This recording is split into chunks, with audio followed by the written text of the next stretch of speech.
خود امام الانبیاء صلی اللہ علیہ وآلہ وسلم نے والدین کی آرزو کی ہے۔ حدیث میں آتا ہے، امام سیوطی نے اس کو الحابل الفتاوی میں لکھا ہے، امام حیثمی نے بھی اس کو کنز الاموال میں لکھا ہے۔ ایک دن حضور نماز عشاء پڑھانے آئے، نماز عشاء پڑھانے کے لیے مصلی پہ کھڑے ہوئے، تا حد نظر صحابہ تھے، حضور کو دیکھ کر ادب سے کھڑے ہو گئے، بس آنکھیں چھلکنے لگی۔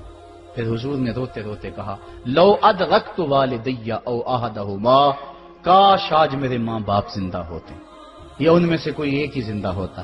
انسان نے دکھوں کی زندگی گزاری ہو، بعد میں اللہ خوشحالیاں دے دے تو انسان آرزو کرتا ہے کہ کاش آج میرے ماں باپ زندہ ہوتے، میرے دکھوں بڑا دور دیکھا تھا، آج سر پہ عزتوں کی سجی ہوئی دستار بھی دیکھتے، میری غربت دیکھی تھی، دولت کی ریل پیل بھی دیکھتے، میرے گھر میں پریشانیاں دیکھی تھی، میرے گھر کے آنگن میں محبتوں کے کھلے ہوئے گلاب بھی دیکھتے۔ آرزو کرتا ہے، تمنا کرتا ہے۔ اللہ کے حبیب صلی اللہ علیہ وسلم کے والد اس وقت انتقال کر گئے تھے جب حضور شکم مادر میں تھے، والدہ اس وقت انتقال کر گئی جب عمر 6 سال تھی۔ ابوا کی ریت کے ٹیلے ہیں، مدینہ المنورہ سے واپسی ہے، حضرت آمنہ، حضرت ام ایمن اور حضور، 3 نفوس پہ مشتمل یہ قافلہ ہے، 2 اونٹ ہیں۔ حضرت آمنہ کو بخار ہو گیا، جان گئی کہ یہ میرا بخار جان لیوا ثابت ہوگا۔ ام ایمن کو بلایا، حضور کا ہاتھ پکڑ کے ان کے ہاتھ میں دیتے ہوئے کہا، ام ایمن میرے اس بیٹے کو بحفاظت امیر قریش عبد المطلب تک پہنچا دینا۔ اور پھر اپنے بیٹے کو پاس بٹھایا، سر پہ ہاتھ رکھا، پیار کرنا چاہا اور کوئی باتیں کرنا چاہیں، لیکن ضبط کے سارے پیمانے ٹوٹ گئے، آنکھوں سے آنسو نکلنے لگے۔ بیوہ ماں نے جب اپنے در یتیم کے سر پہ ہاتھ رکھا تو پھر عرب کی ریت کے ذرے بھی رونے لگے۔ سیدہ آمنہ نے روتے ہوئے چند جملے کہے جو ابن حشام نے محفوظ کیے، کہا بیٹا ہر نئی چیز نے پرانی ہو جانا ہے اور ہر باقی نے فنا ہو جانا ہے، میں بھی جا رہی ہوں، وہ ذکری باک، لیکن میرا ذکر نہیں مٹے گا، وہ ولد تو تہرا، اس لیے کہ تیرے جیسا پاکیزہ بیٹا چھوڑ کے جا رہی۔ جن ماؤں کے بیٹے اتنے اچھے ہوں ان ماؤں کا تذکرہ نہیں مٹا کرتا۔ یہ جملے کہے، اس کے بعد حضرت آمنہ نے آنکھیں بند کر لیں۔ حضور علیہ الصلوۃ والسلام اپنی ماں کے جسد پہ پھوٹ پھوٹ کے روئے، ریت کے ٹیلے میں ماں کی تدفین کی، اوپر مٹی انڈھیل دی، آنسوں کا چھڑکاؤ کیا۔ آج ہو بھی کیا سکتا تھا، مدینہ تو رسول میں حضور کی والدہ فوت ہوتی تو آقا کریم کے لیے، ماں کے لیے کتنے صحابہ جنازے میں آتے، کتنے لوگوں کا ہجوم ہوتا، جنت سے فرشتے بھی پھول لے کر آتے، لیکن آج نہ کوئی جنازے میں شامل ہے۔ وہ کیا کسی نے کہا تجھے کن پھولوں سے ہم کفن دیں، تو جدا ہی ایسے موسموں میں ہوا جب درختوں کے ہاتھ پھولوں سے خالی تھے۔ حضور آنسوؤں کا چھڑکاؤ کیا اور ام ایمن کے ساتھ چمٹ کے بیٹھ گئے، اور حضرت ام ایمن نے جناب عبد المطلب تک پہنچایا، اور 8 سال کی عمر تھی کہ عبد المطلب رضی اللہ تعالیٰ عنہ کا بھی انتقال ہو گیا۔ ابن حشام نے لکھا ہے جب امیر قریش کا جنازہ اٹھا تو پورا مکہ امڈ آیا، اور ایک بچہ تھا جس کی عمر 8 سال ہوگی، وہ کبھی اس دیوار سے لگ کے روتا تھا، کبھی اس دیوار کے ساتھ لگ کے روتا تھا۔ پھر شاب ابی طالب کی سختیاں بھی جھیلی، عام الحزن کا غم بھی کاٹا، طائف کے بازاروں میں پتھر بھی کھائے، پتے کھا کھا کے بھی گزر اوقات ہوا، مکے کے بازاروں میں اوجریاں بھی ڈالی جاتی رہیں، کھدے ہوئے گڑوں کا سامنا بھی کیا، بچھے ہوئے کانٹوں سے بھی گزرنا پڑا۔ لیکن آج وہ وقت ہے کہ اللہ نے حکم صادر کر دیا، پتھر مارنے والے سن لیں، کانٹے بچھانے والے سن لیں، راہ میں گڑھے کھودنے والے سن لیں، میرے نبی کی آواز سے اب تو آواز بھی اونچی نہ ہونے پائے۔ عمر کا سرمایہ ضائع کر دوں گا، تمہارے نامہ اعمال میں ایک نیکی بھی نہیں رہے گی۔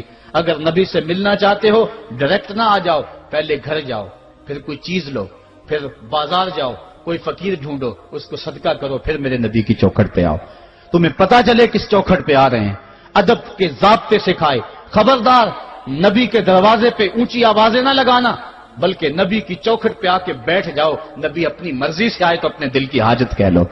قرآن اتر چکا ہے، ادب کی آیتیں نازل ہو چکی ہیں، آقا کریم گھر سے نکلے، صحابہ ادب سے کھڑے ہو گئے، حضور کی نظر پیچھے پلٹ کے 6 سال کی عمر میں ابوا کی ریت کے ٹیلوں میں گردش کرنے لگی، اور پھر آقا نے روتے روتے فرمایا کاش آج میری ماں زندہ ہوتی اور میں لوگوں کو نماز عشاء پڑھا رہا ہوتا اور اس میں سورہ فاتحہ کی تلاوت کر رہا ہوتا، پھر میری ماں کو میرے ساتھ کوئی کام یاد آ جاتا، میری ماں دروازے کی چلمن کو سرکا کے کہتی ابنی محمد میرے بیٹے محمد میری بات سنو. فرمایا لوگوں میں اپنی نماز توڑ کے پہلے ماں کی بات کو سن لیتا.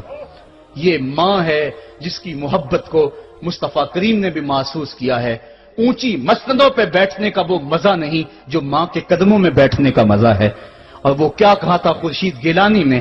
وہ کہتا ہے کہ 5 اسٹار ہوٹلوں میں کھانا کھانے میں وہ لطف کہاں جو چولہے پہ پاس بیٹھ کے ماں کے ہاتھوں سے پکی ہوئی چپاتیاں کھانے میں مزہ ہے. اور عالی جناب حضرت صاحب اور اعلیٰ اور بھاری اور بھرکم لفظ سننے میں اور گارڈ آف آنر کا معائنہ کرنے میں وہ لذت کہاں ہے جو ماں کے اوئے ببلو کہنے کے اندر رکھا گیا ہے. ماں جب بولتی ہے تو اس کے لہجے میں جبریل بولتا ہے. ماں جب مسکرا کے دیکھ لیتی ہے تو لگتا ہے جنت کی ساری کلیاں کھل اٹھی ہیں.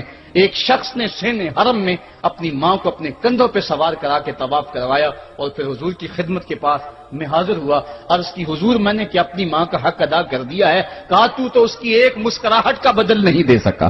ماں جب مسکراتی ہے تو اس کے لہجے میں اتنی مٹھاس ہوتی ہے میں کہتا ہوں ساری دنیا کے شہد نچوڑ دیے جائیں اتنی محبت پیدا نہیں ہوتی جتنی محبت ماں کے لہجے میں ہے.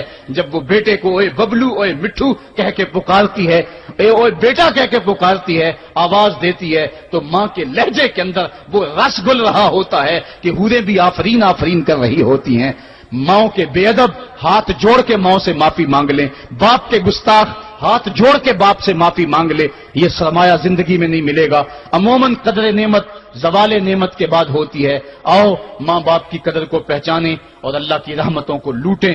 علامہ اقبال کی جب والدہ فوت ہوئی تو وہ پھوٹ پھوٹ کے روئے. جوان ہونے کے باوجود ان کی آنکھوں سے آنسو نہیں تھمتے تھے اور پھر روتے روتے کہتے تھے وطن میں ہوگا اب کس کو میرا انتظار, کون میرا خط نہ آنے سے رہے گا بے قرار, آرزو لے کے تیری خاک کے تربت پہ آؤں گا, اب دعائے نیم شب میں کس کو میں یاد آؤں گا, کون پچھلے پہر اٹھ کے دعا کرے گا. ماں ہی دعا کرتی ہے. ماں کے جب ہاتھ اٹھ جاتے ہیں تو اجابت کے سارے دروازے کھل جاتے ہیں. ماں جب بولتی ہے اور دعا کے لیے ہاتھ اٹھا دیتی ہے اللہ رحمت کے سارے دروازے کھول دیتا ہے اور قریب آ کے ماں کی فریاد کو سنتا ہے. ماں کی دعا جو اولاد کے حق میں ہے, مظلوم کی دعا اور مسافر کی دعا, حدیث میں آتا ہے یہ 3 دعائیں ایسی ہیں جو رد نہیں ہوتی.